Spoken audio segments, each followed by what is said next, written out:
Supreme court ने criminal case होने पर बुलडोजर कार्रवाई की एक बार फिर आलोचना की है।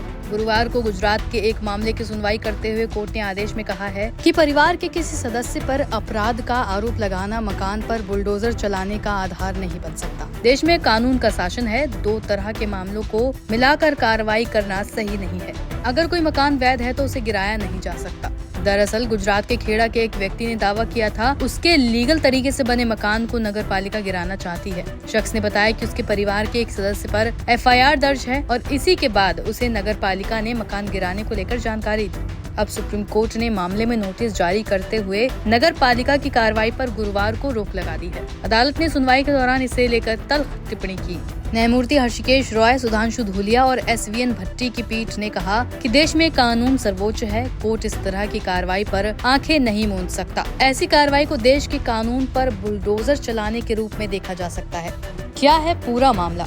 रिपोर्ट्स के मुताबिक गुजरात के खेड़ा जिले में रहने वाले याचिकाकर्ता जावेद अली महबूब मियां सैयद ने दावा किया कि उनके एक पुश्तैनी घर को काठलाल नगर पालिका गिराने का प्रयास कर रही है, जबकि वो वैध है। उनका कहना है कि 2 सितंबर 2024 को उनके भाई के खिलाफ यौन उत्पीड़न और हमले के आरोप में एक FIR दर्ज हुई है।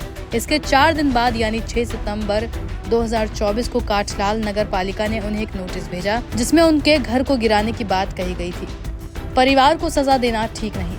सैयद ने अपनी याचिका में तर्क दिया कि मकान गिराने का उद्देश्य परिवार के एक सदस्य पर लगाए गए आपराधिक आरोपों के लिए पूरे परिवार को दंडित करना है। इस पर गुरुवार की सुनवाई के दौरान सुप्रीम कोर्ट ने कहा, किसी अपराध में कथित संलिप्तता संपत्ति को ध्वस्त करने का आधार नहीं है। ऐसे देश में जहां राज्य के कार्य कानून के शासन की ओर से शासित होते हैं, घर के किसी एक सदस्य की ओर से किए गए अपराध के लिए पूरे परिवार को दंडित करना और वैध मकान को गिराना सही नहीं है।